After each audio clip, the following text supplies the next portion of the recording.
நற்கருணை நாதரே, உம்மை போற்றுகின்றோம், புகழ்கின்றோம், உம்மை ஆராதித்து வணங்குகின்றோம். இந்த அருமையான நாளை எங்களுக்கு கொடுத்ததற்காக உமக்கு நன்றி கூறுகின்றோம்.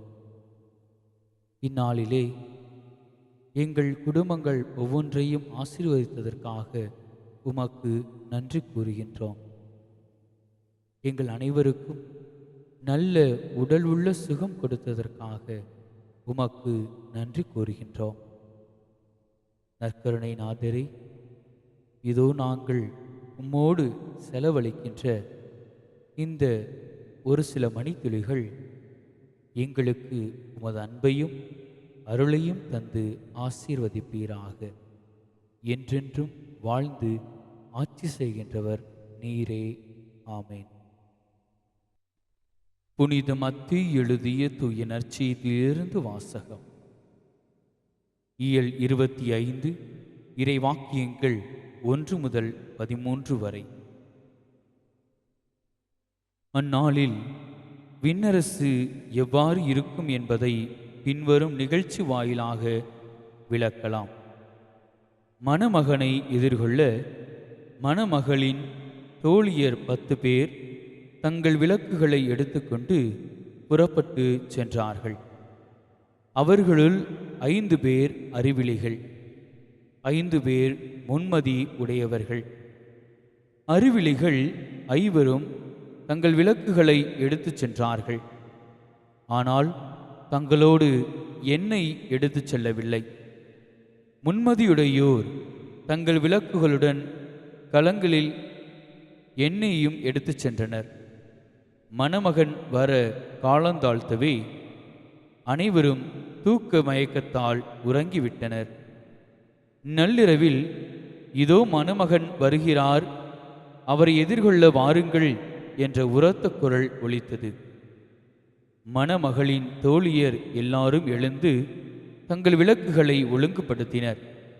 அப்போது அறிவிலிகள் முன்மதியுடையோராய் பார்த்து, எங்கள் விளக்குகள் அணைந்து கொண்டிருக்கின்றன, உங்கள் எண்ணெயில் எங்களுக்கும் கொடுங்கள் என்றார்கள்.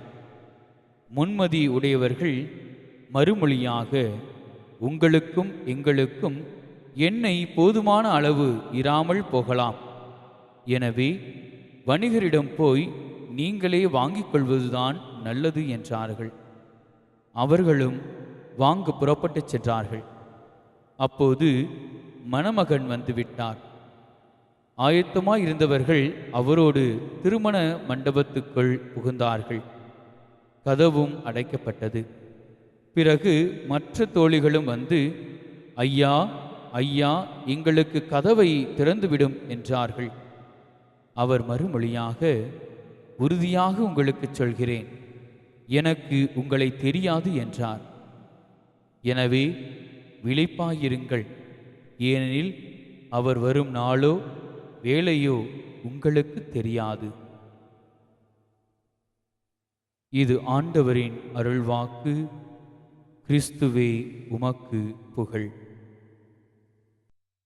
இறையேசுவில் அன்புக்குரிய சகோதர சகோதரிகளே, இப்பொழுது நாம் வாசிக்க கேட்ட இந்நற்செய்தியின் வழியாக நாம் ஒவ்வொருவரும் விழிப்பாய் இருக்க அழைக்கப்படுகின்றோம்.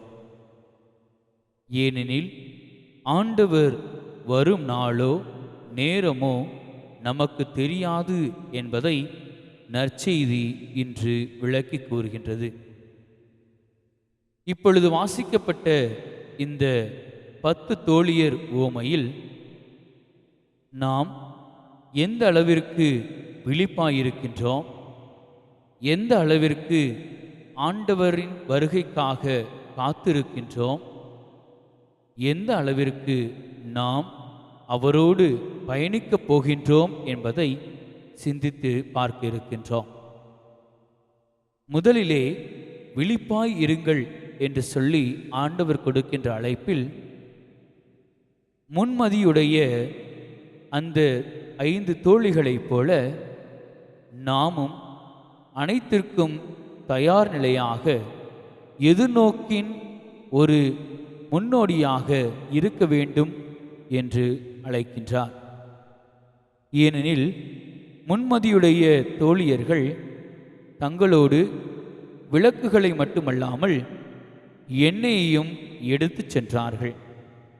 ஏனெனில் மணமகன் வர காலம் தாழ்த்தலாம் என்று அவர்கள் கொண்டிருந்த எதிர்நோக்கின் எண்ணம் அவர்களுக்கு அந்த மணமகனோடு திருமண மண்டபத்திற்கு செல்ல வழிவகுத்தது.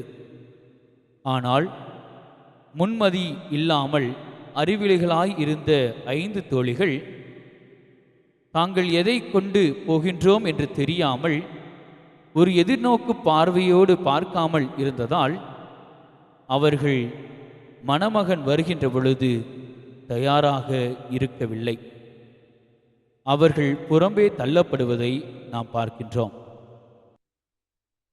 இயேசுவில் அன்புக்குரிய சகோதர சகோதரிகளே, நாமும் நம்முடைய வாழ்க்கையில் எந்த அளவிற்கு விழிப்பாய் இருக்கின்றோம், நம்முடைய வாழ்வில் எதிர்நோக்கோடு நாம் பயணிக்கின்றோமா என்பதை சிந்தித்து பார்க்க வேண்டும்.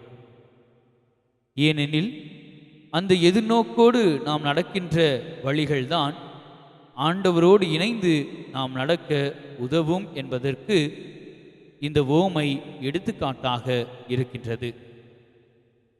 அன்புக்குரியவர்களே, இரண்டாவதாக நாம் பார்க்கையிலே மணமகன் வர தாமதமும் மேலுமாக மணமகளின் தோழிகள் காத்திருப்பதையும் நாம் பார்க்கின்றோம்.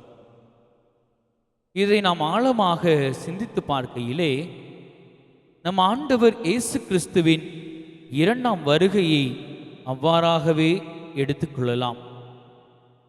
அவர் தாமதம் தாழ்த்தினாலும் ஒரு நாள் உறுதியாக வருவார் என்பதையும், மேலுமாக நாம் அவருடைய வருகைக்காக தயார் நிலையில் காத்து கொண்டிருக்கின்றோமா என்பதை சிந்தித்து பார்க்கவும் அழைக்கப்படுகின்றோம். ஏனெனில் கத்தோலிக்க கிறிஸ்தவர்களாகிய நாம் அனைவரும் தவக்காலம் வந்துவிட்டால் மட்டுமே போதும், எப்படித்தான் கிறிஸ்தவர்கள் ஆவோம் என்று தெரியவில்லை. திருப்பள்ளிக்கு அன்றாடம் செல்வது, சிலுவை பாதையில் கலந்து கொள்வது, பிறருக்கு உதவுவது, ஒருவேளை உணவு மட்டுமே உண்டுவிட்டு ஒரு சந்தி இருப்பது என்று சொல்லி ஒரு எடுத்துக்காட்டான வாழ்வை உங்களையும் பார்த்து கற்றுக்கொள்ளலாம் என்கின்ற ஒரு சூழ்நிலையை உருவாக்குகின்றோம்.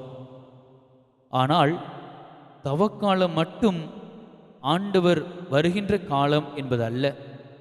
மாறாக நாம் வாழ்கின்ற ஒவ்வொரு நாளும் ஒவ்வொரு பொழுதும் ஆண்டவர் இப்பொழுது வருவார் என்பதை எண்ணி காத்திருக்க வேண்டும். நம்முடைய காத்திருப்பு முன்மதியுடைய தோழிகளைப் போல இருக்க வேண்டும். நாம் எதிர்கொள்ளப் போகின்ற ஆண்டவரை எந்த அளவிற்கு முன்மதியுடையவனாக, அனைத்தையும் தயார் நிலையில் வைத்திருப்பவனாக எதிர்நோக்க இருக்கின்றோம் என்பதை சிந்தித்து பாருங்கள். ஏனெனில் அன்றாட வாழ்க்கையில் நாம் செய்கின்ற நன்மை செயல்கள் நம்மை முன்மதியுடையவர்களாக மாற்றுகின்றது. நாம் செய்கின்ற தீய செயல்கள் நம் ஒவ்வொருவரையும் அறிவிலிகளாக மாற்றுகின்றது. நம் ஒவ்வொருவருக்கு மட்டும்தான் தெரியும், நான் முன்மதி உடையவனாக இருக்கின்றேனா அல்லது அறிவிலியாக இருக்கின்றேனா என்பது. ஆகவே இப்பொழுது நாம் அதை சிந்தித்து பார்ப்போம். ஆண்டவர் கொடுத்த இந்த ஒரு மாபெரும் வாய்ப்பை பயன்படுத்தி முன்மதியுடையவராக மாற முயற்சி செய்வோம்.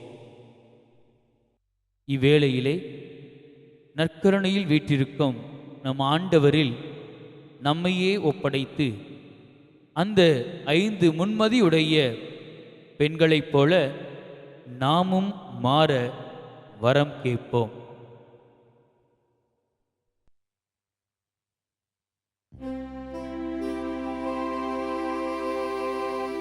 இயேசுவே நீர் தொட்டால்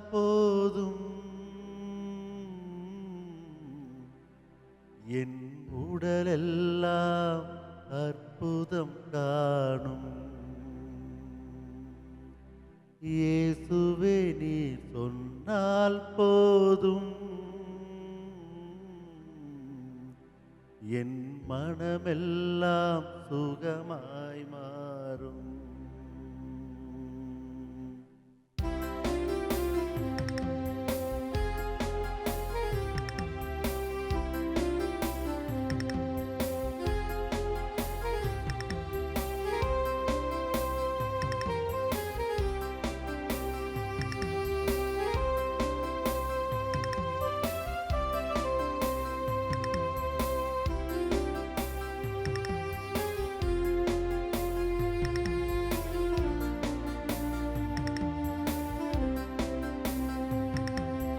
இயேசுவே நீ தொட்டால் போதும், என் உடலெல்லாம் அற்புதம் காணும். இயேசுவே நீர் சொன்னால் போதும், என் மனமெல்லாம் சுகமாய் மாறும். இயேசுவே நீ தொட்டால் போதும், என் உடலெல்லாம் அற்புதம் காணும். இயேசுவே நீ சொன்னால் போதும், என் மனமெல்லாம் சுகமாய் மாறும். ஆராதனை ஆராதனை ஆராதனை ஆராதனை ஆராதனை ஆராதனை. இயேசுவே நீ தொட்டால் போதும், என் உடலெல்லாம் அற்புதம் காணும். இயேசுவே நீ சொன்னால் போதும்,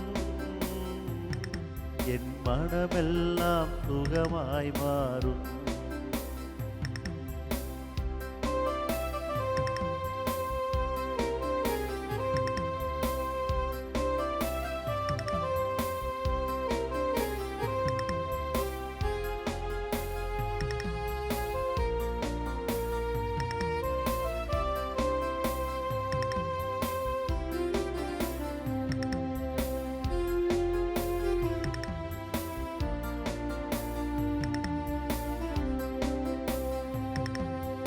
நாவசைத்து பேசாத என் வாயும் கூட வகை வகையாய் கீதங்கள் பாடச் செய்வீரே.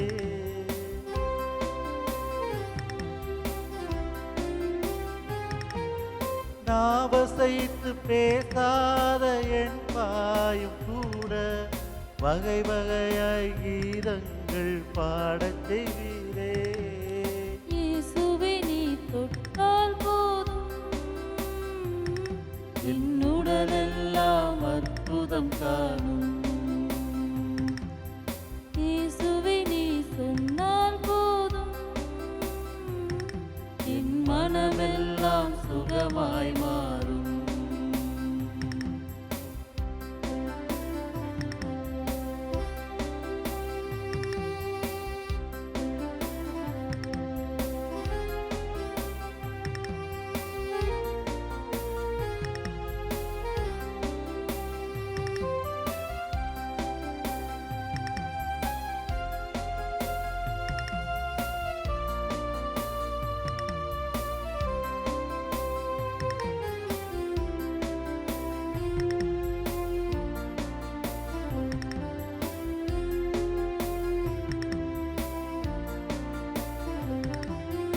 எவ்வொலியும் கேட்காத என் காது கூட அயராது உன் வார்த்தை கேட்கச் செய்வீரே.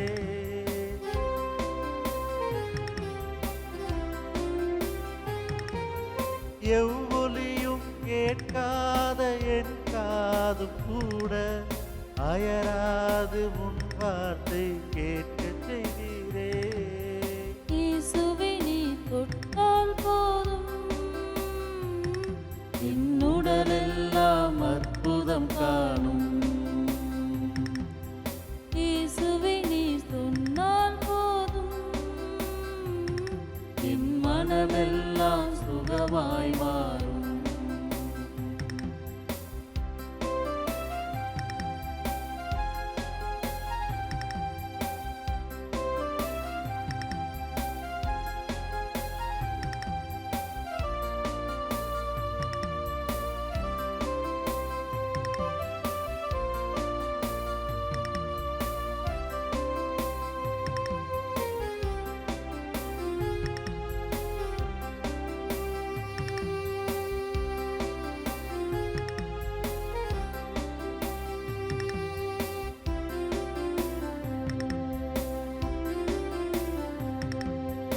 எழிலேதும் காணாத என் கண்ணும் கூட வரமான உம்பதனும் காணச் செய்வீரே.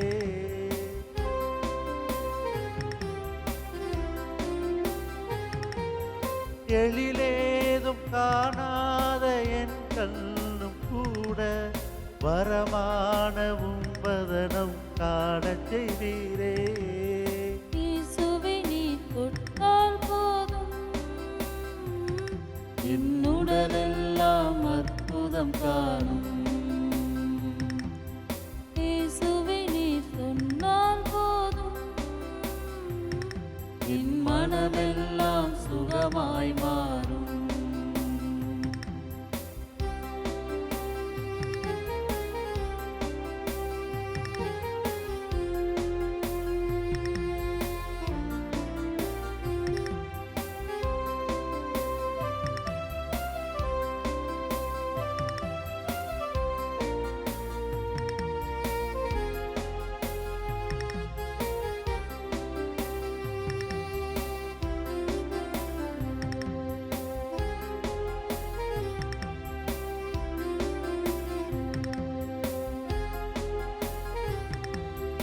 செயலேதும் அறியாத என் கைகள் கூட விலகாத உன் கரங்கள் பற்றச் செய்வீரே.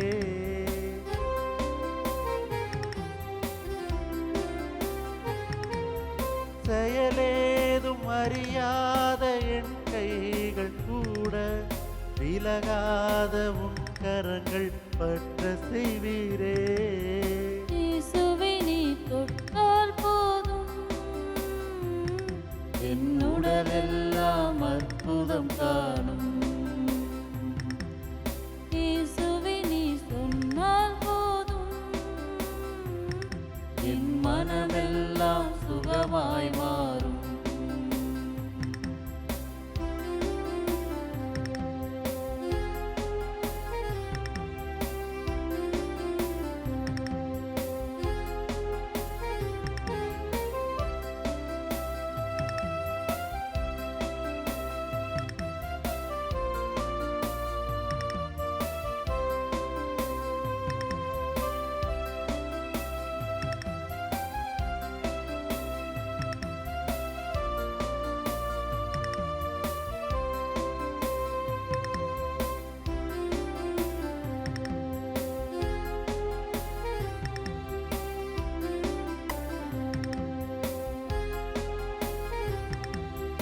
உணர்வேதும் இல்லாத என் வாழ்வும் கூட உறவாக என்னோடு உடன் வாழ்வீரே.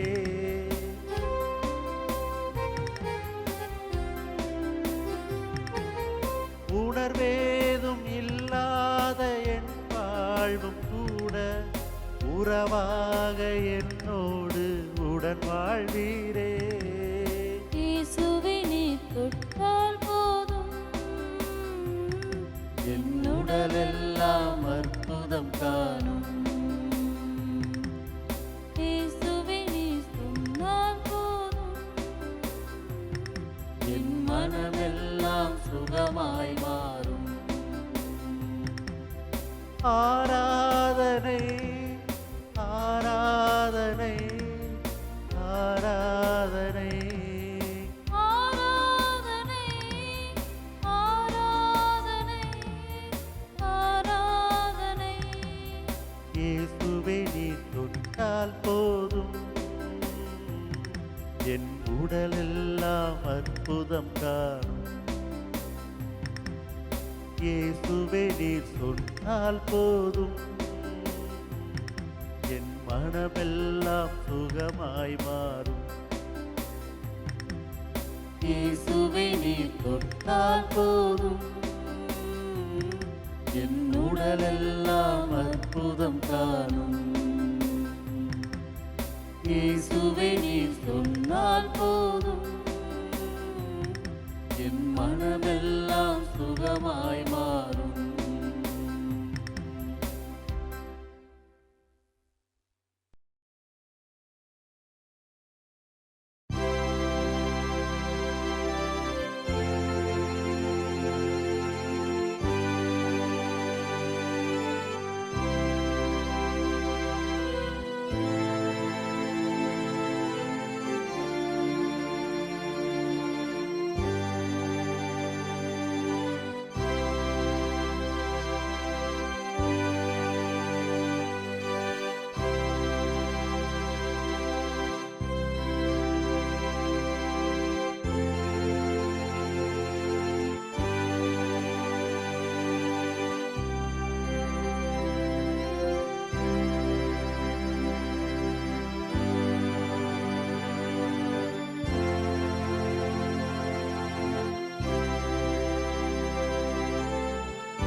விண்ணுலகில் இருக்கிற எங்கள் தந்தையே, உமது பெயர் தூயது என போற்ற பெறுக. உமது ஆட்சி வருக. உமது திருவுளம் விண்ணுலகில் நிறைவேறுவது போல மண்ணுலகிலும் நிறைவேறுக. எங்கள் அன்றாட உணவை இன்று எங்களுக்கு தாரும். எங்களுக்கு எதிராக குற்றம் செய்வோரை நாங்கள் மன்னிப்பது போல எங்கள் குற்றங்களை மன்னியும். எங்களை சோதனைக்கு உட்படுத்தாதேயும், தீமையிலிருந்து எங்களை விடுவித்தருளும். ஆமென்.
வானி நின்று அவர்களுக்கு அப்பம் அளித்தீரே.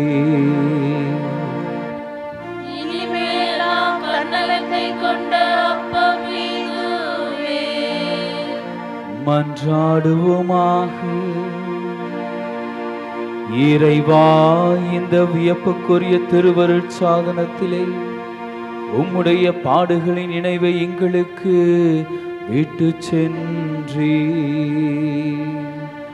உம் திருவுடல் திரு இரத்தம் ஆகியவற்றின் தூய மறைபொருளை வணங்கும் நாங்கள் உமது மீட்பின் பயனை இடைவிடாமல் தூய்த்துணர்ந்து மகிழ அருள்வீராக. தந்தையாகி இறைவனோடு தூய ஆவியாரின் ஒன்றைப்பில் இறைவனாய் என்றென்றும் வாழ்ந்து ஆட்சி செய்கின்ற உம்மை மன்றாடுகின்றோ.